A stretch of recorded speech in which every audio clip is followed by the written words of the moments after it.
1, 2, 3. Hi, I'm Kristen. And I'm Charles. And welcome to Slow Blinks TV. Slow Blinks. Today we're talking about Beetleborgs. Big Bad Beetleborgs. Beetleborgs. And we're both wearing Power Rangers stuff because not a lot of places sell Beetleborgs merch, unfortunately. Unfortunately, there's not a lot of Beetleborgs merch out here. Off to a great start. All right. All right, Beetleborgs, the same company as did Power Rangers, Saban. Saban. Saban. I'm so excited to talk about Beetleborgs. I have been looking forward to this. All right, I took extensive notes. Can I reference my notes? Yeah, absolutely. Okay. So we're going to talk about the first two-parter, the first two episodes as kind of one episode. The nice thing about children's shows is that they are about 50% commercials, 50% of the show. So a two-parter of this is about 33 minutes of content. First, best theme song ever. Beetleborgs. Beetleborgs. So this is kind of like two shows together. Yeah, one of the shows I think actually makes a bit of sense. It's a kid whose parents and grandma own a comic book store, and he's got little friends. Mm-hmm. And there's like some rich kid bullies, and there's like a girl he likes, and then something, the comic book characters that they like, the Beetleborgs, they can turn into them. Mm-hmm. That's one show. So the other show, it's a house full of like all of the monsters that you knew of as a kid. There's a vampire, there's a mummy, there's a werewolf,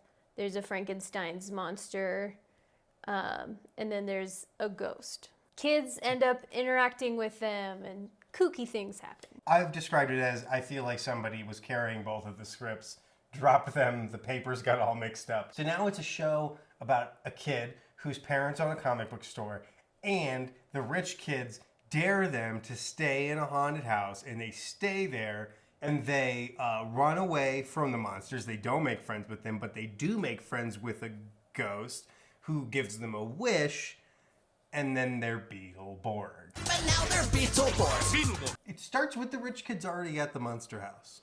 Yes, it does. Who bet them that time? I think they're just doing it for fun that time. But I do love that the rich kid drops his cell phone, and a monster hand comes out and takes it, and you know he's got limited minutes. Oh yeah, his parents are going to be furious regardless of how rich he is. It's the 90s. Yeah. Or if you're killing me. Give him to me. Don't burrow. Give me the baby. Get that weird looking baby. This is my little kitty baby. This is Worf. He's not going to stay very long because he wants to go run around and play. Oh, are you a monster? Okay. The thing that bothers me about the rich kids at the beginning is that the whole premise is that later is that the rich kids pretend to be monsters. But they know that there are monsters because they saw monsters. They ran from monsters. A monster took his cell phone, used his minutes. I bet he's trying to figure out T9 word. Oh no. Do you remember the name of the town? Charterville. Do you remember the name of any of the kids? She's a little girl. And the two boys, I do not remember their names. The 90s kid's name, one of them, Matt? No. One more guess. Travis? No. There's Drew. Drew, okay. And Drew is Joe's brother. And the other kid's name is Roland. Roland? Yeah. I didn't know a Roland growing up. What I was going to say, I do remember that the girl that Drew has a crush on is named Heather. I drew little hearts around Heather. So Roland's parents own a store called Zoom Comics. Where they employ children. And other than that, it's mostly a family business because Nano, they call her Nano, and I think that was her name in the credits, who is a badass. Yep.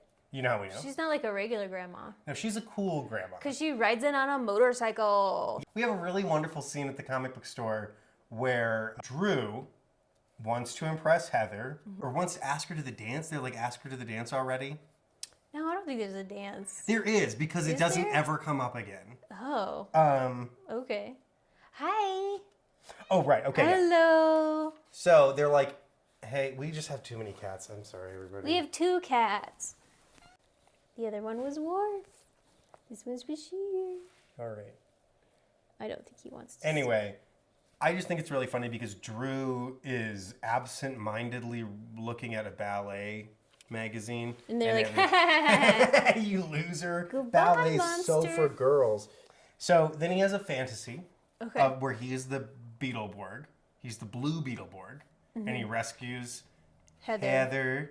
Heather, who's dressed as a Renaissance princess. The rich kids show up. I don't remember their names.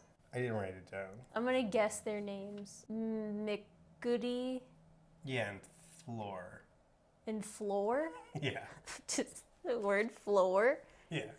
Oh. McGoody and Floor. Okay. McGoody and Floor show up.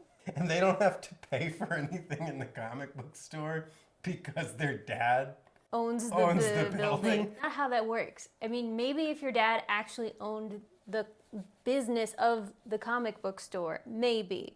But no. So they're dared to stay in the house. And so they go to the haunted house and The rich kids are outside playing chess on the hood of the butler's car.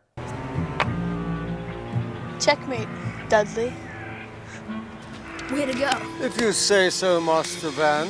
This is a safety tip. Don't play in a condemned building. The kids go into these The condemned buildings, building. and one of the first things they do is go up to the second floor. Yeah. So don't hang out in a condemned building because you could fall through the floor. Definitely do not go to the second floor of a condemned building. And then the rich kids decide we're going to pretend to be monsters. So they like bust out some masks, but they know there's real monsters. But, okay, so here's my theory. I don't think that they're real monsters. I think that it's an artist commune where maybe at one time they had somebody funding this, but there isn't anybody now, but they live in character as different monsters. So as Frankenstein's monster, as a mummy. They were resident artists, but now they're just squatters. All right, can you name the monsters? Count Fangula Yes. is the vampire. Yes. Frankenbeans is the monster. Yes. Flabber is the ghost. We don't meet the werewolf in this episode. There's a werewolf. There is a werewolf, and then His there's name's Wolfgang. there's a mummy. I think they just call him mums. Speaking of mums, Joe opens a closet. She's like, what do you think's in there? And they're like, junk. And he opens it and she's like, you're right, it is junk. And then the mummy's like, Who are you calling junk? He like takes off his bandages, and then it's a weird, different skeleton costume, yeah. which he never does again. Later, he's just a mummy. There's Frankenbeans. He's walking around. The mummy uses lightning powers on Frankenbeans to charge up his brain. Yeah, I I don't think he has lightning powers later either. I don't know. That was very confusing. It would make more sense if Frankenbeans had lightning power. Yes. We see Frankenbeans eat a spider. Oh, there's this secret room where they're running from the monsters and the kids pull a candle. Hand me that candle, will you?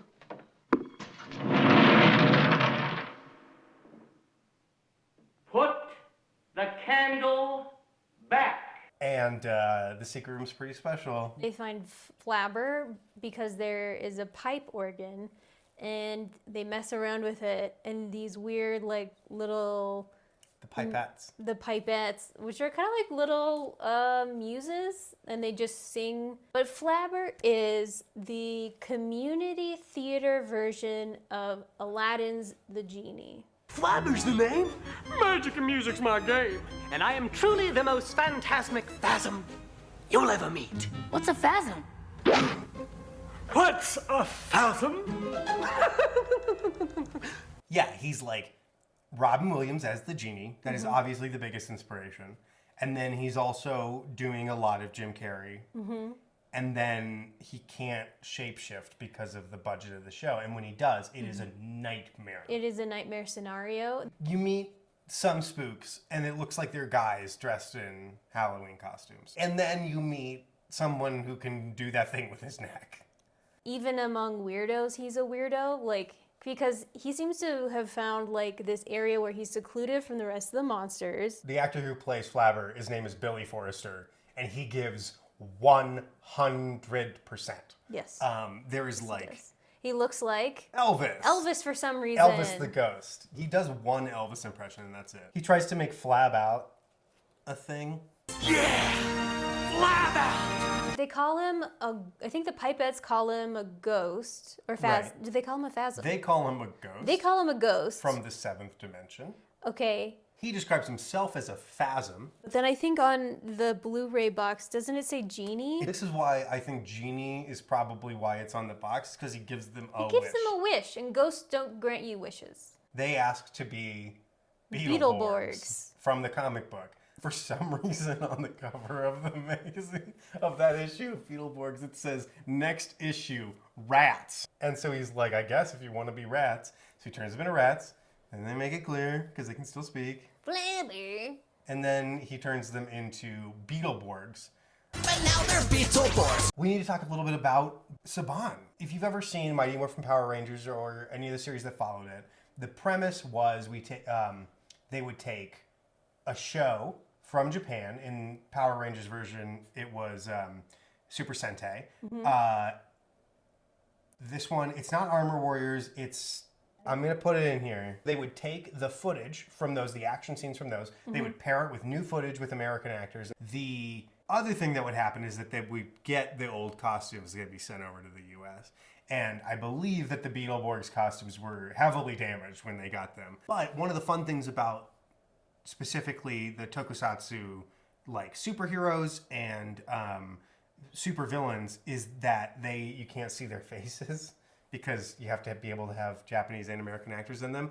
And the motion of how people move around in these costumes. There's this thing they do, and I don't know if we could do it. I don't know if this is going to focus for this. All right, let's try. Okay. Let's get him. Yeah, let's get him.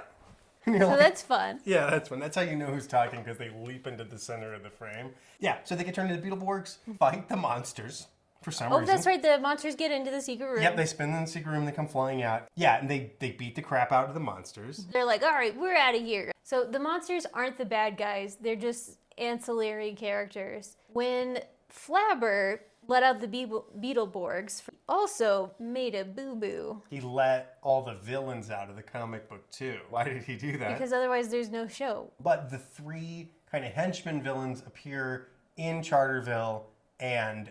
Downtown, daylight. Daylight. All right, what do you think their names are? Well, the guy who looks like a fish says, "Hey, I'm Tyler." His name is Typhus. Typhus. I really heard Tyler. My name is Typhus. What's yours? And then there's the guy that sounds like Joe Pesci, his little scientist man. I'm gonna say his name is Dr. Talkers. His name is Noxic. And you know what would really make the day complete? To do some serious three-dimensional damage. And then there's kind of a Russian lady with a beret. I'm gonna say her name is like Petra or something. Jara. Jara. But you got pretty close. Great, but to do job right, we need help. And they do a drone strike.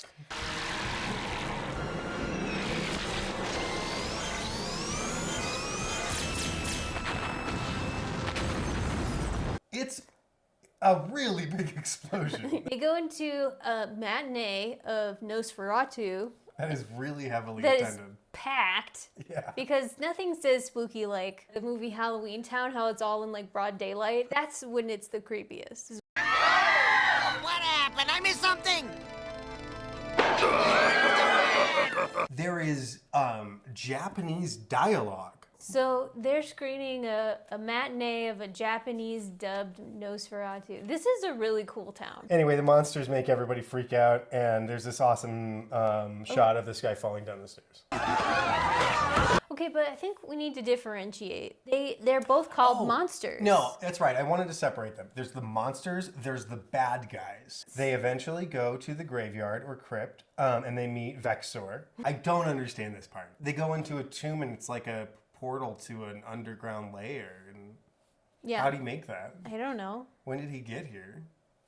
I think he got there when the other ones got there. He says the Beetleborgs preceded us.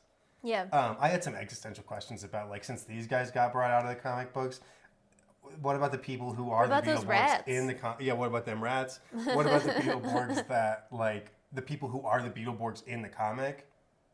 What are the rules?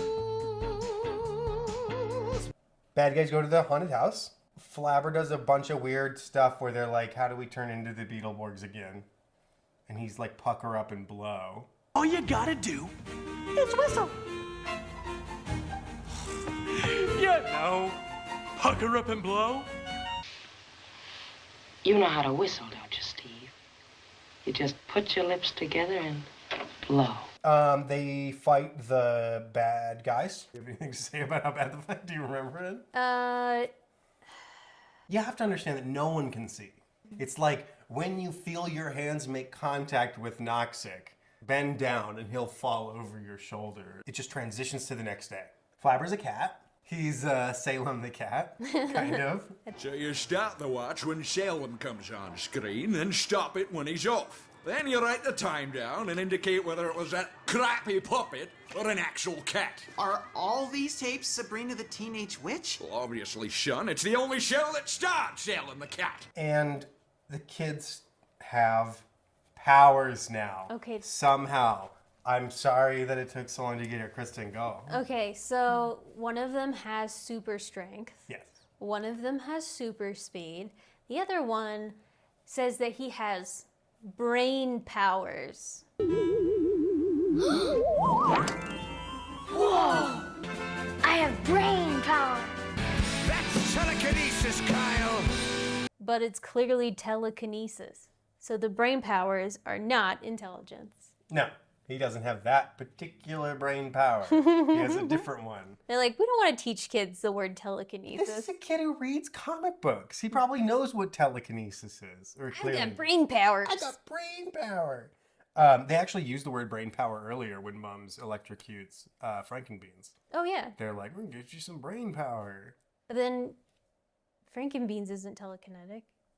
No. And then he says, yeah, the sketchy thing that if any adult ever tells you this, it's a red flag. Oh, no, little buddies. You can't tell anyone about this. That's top secret. Mom's a word. They'll know I'm the one stealing all the nitrous oxide in town, pumping it through my pipe organ. Yeah, and then they immediately use their powers in public Yep. to dump a bucket of water on the rich kids. Okay, so that is That's Beetleborgs. Beetleborgs. If you are crazy and want to watch whole episodes of Beetleborgs, you can either spend too much money on this, or you can watch it for free on YouTube currently. Thanks for talking about Beetleborgs. Yeah, thanks for watching, and we'll see you next time. Hi. There. Hello. You. Oh, are we going one? Oh, I don't know.